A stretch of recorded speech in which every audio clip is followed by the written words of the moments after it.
Hello, this is EARL Nightingale. In this recording, the magic word is the first of 12 you'll receive in this series titled, How You Can Lead the Field in the Modern World. Before we start, I'd like you to know that I'm not going to try to tell you how to live your life. That's none of my business, nor is it anybody else's business. That's your business. Nor is this Lead the Field program a collection of pleasantries, platitudes, or Pollyanna. It is a summation of more than 20 years of research on one subject, and that is, why do some people do so well in life, while so many more do not? And the first thing let's talk about is the magic word. The experts call it the most important word as far as the results we get from life are concerned in this or any other language, and that word is attitude. It is our attitude toward life which will determine life's attitude toward us. Let's face the fact honestly that we shape our own lives, and the shapes of them will be determined by our attitudes. A person with a poor attitude toward learning, for example, isn't going to learn much until he changes his attitude. If we take the attitude that we cannot do something, we generally will not do it. An attitude of failure, and we're whipped before we start. So we know then that what we receive from life, what we accomplish or fail to accomplish, is due in large measure to our overall attitude. William James of Harvard University put it this way: "The greatest discovery of my generation is that human beings can alter their lives by altering their attitudes of mind." And isn't it wonderful that we have this measure of control? Before we start talking about our attitude toward the world, let's talk about our attitude toward ourselves, since it is the attitude we take toward ourselves which determines our attitude toward the world. Now, right here we come to a rather strange fact. We're so familiar with ourselves, we tend to take ourselves for granted. We tend to minimize the things we can accomplish, the goals we can reach, and for some equally strange reason, believe others can accomplish things in our field which we cannot. There are literally millions of human beings living narrow, darkened, frustrated lives, living defensively, simply because they take a defensive, doubtful attitude toward themselves, and as a result, toward life in general. Many people are suspicious of and oppose change, yet change is the one thing in life on which we can absolutely count. People who stay young all the years of their lives not only welcome change, but see it for what it really is: new opportunity, new chances for further fulfillment. Attitude is a reflection, a result of a person's will. It is incalculably powerful. It can bring about marvelous results for us, but we need to train it patiently, day by day. Now let's talk about the attitudes of people who are successful, the top 5% of the people who go sailing through life from one success to another and who, even when they fail at something, shrug it off and head right out again.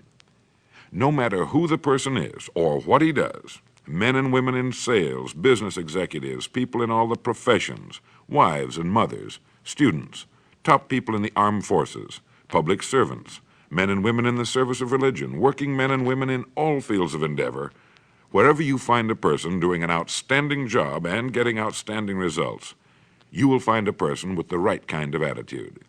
These people take the attitude toward themselves that they can accomplish what they set out to accomplish, that there's no good reason on earth why they can't be competent, successful.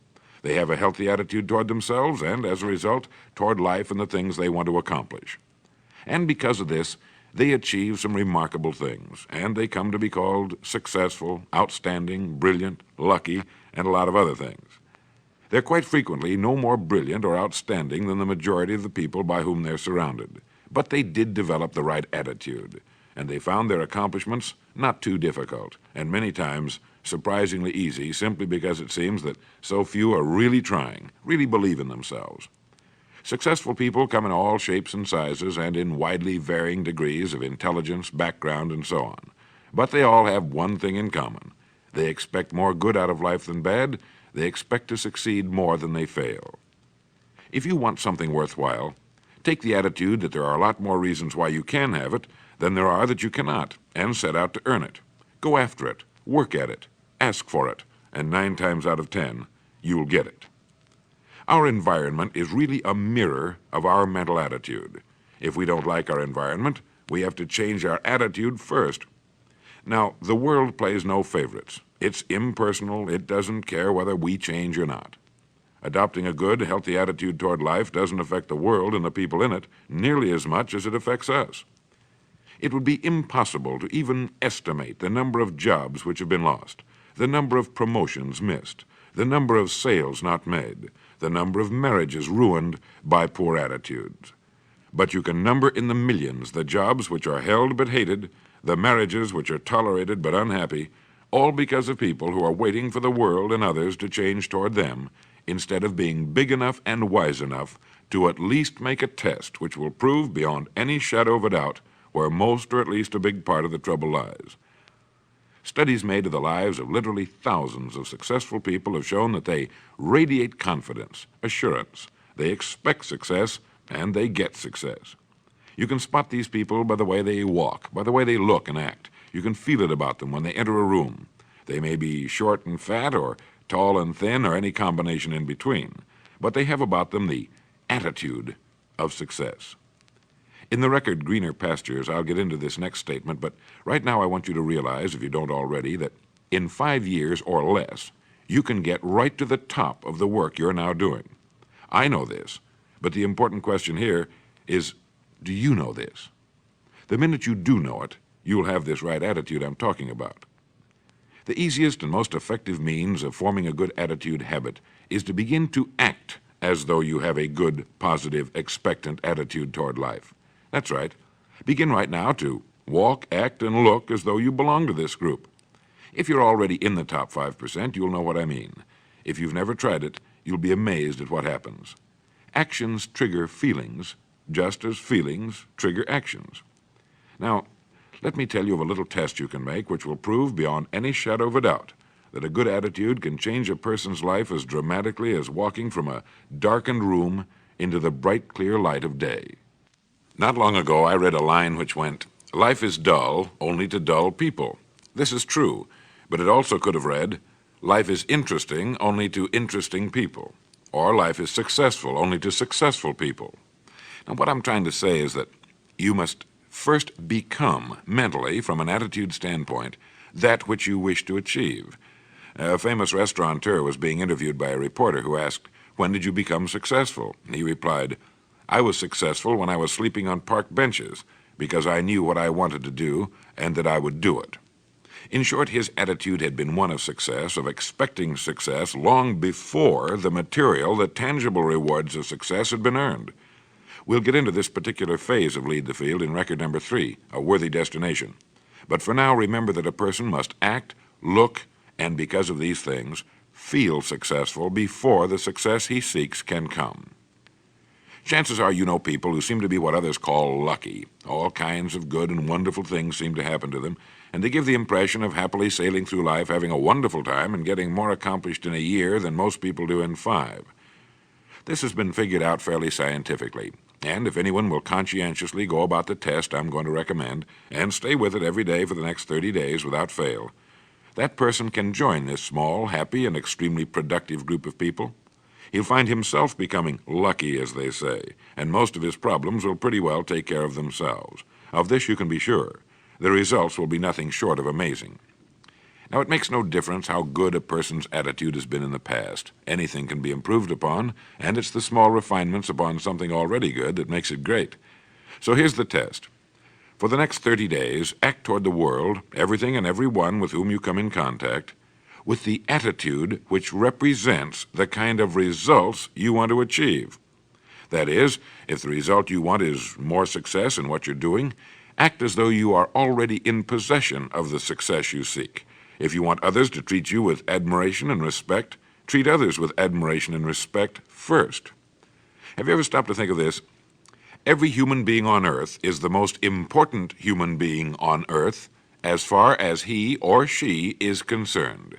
You may never get anyone to admit it, but it's a fact. So for the next 30 days, treat every person with whom you come in contact as the most important person on earth, remembering as you do so that as far as that person is concerned, he is. Now, the reason I say treat everyone in this fashion is mainly because this is the way human beings ought to treat each other, and because it will help you form a habit that will bring you amazing and delightful results for the rest of your life. Have you ever noticed that the higher you go in any organization of value, the nicer the people seem to become? You see, the bigger the person, the easier it is to talk to him, to get along with him, to do business with him. Do you know why? It's because he's got a good attitude, and people with the best attitudes just naturally gravitate toward the top. So for 30 days, act toward others and the world at large in exactly the same manner you want the world and others to act toward you.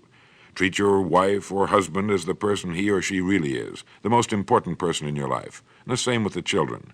Carry out into the world each morning for 30 days the kind of attitude you would have if you were the most successful human being on earth. And notice how it quickly develops into an habitual attitude. When a person does this, he should realize he has already placed himself on the road to what he seeks. He is right now in the top 5% of the people in this or any other country. He has prepared the ground and planted the seed. He has made of himself a magnet, an embodiment of that which he seeks. Before metal can be cast into a desired shape, the mold, the expectant receptacle, must first be fashioned. Before a building can be erected, the excavation must be made and the foundation laid. And before a person can achieve the kind of life he wants, he must become that kind of individual. He must think, act, talk, walk, and conduct himself in all of his affairs as would the person he wishes to become. He is then actually that person, and the things that person would have and do will naturally come to him. Almost immediately, a change will be noticed. Irritations that used to frustrate and annoy disappear. When some less informed individual gives you a bad time, stay on the track. When someone cuts in front of you with his car or acts in any other manner that shows his ignorance and lack of courtesy, don't permit yourself to drop to his level. Pity him, for that's what he really deserves. That's the very group a person doesn't want to belong to. And if he acts like them, well, let's face it, he belongs with them.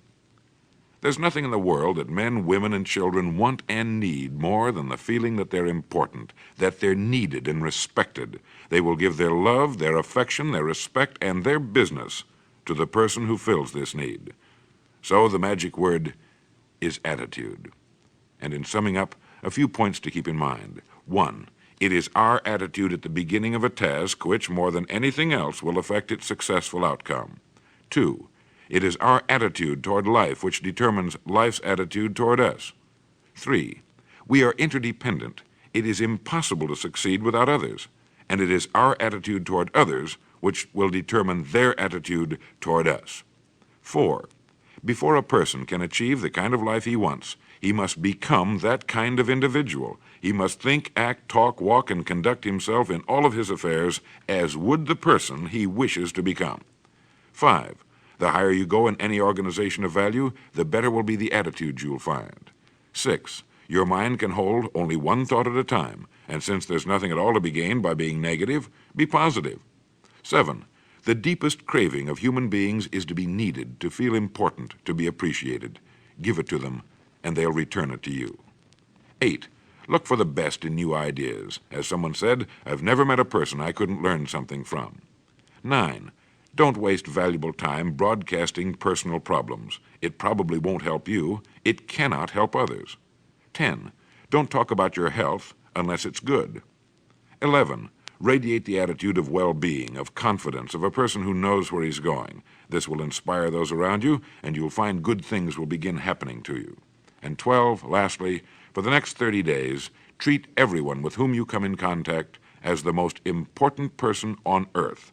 If you'll do this for 30 days, you'll do it for the rest of your life. In the next recording, I'll talk to you about greener pastures. But now in closing, remember the words of Walter Dill Scott of Northwestern University. Success or failure in any undertaking is caused more by the mental attitude even than by mental capacities. Thank you.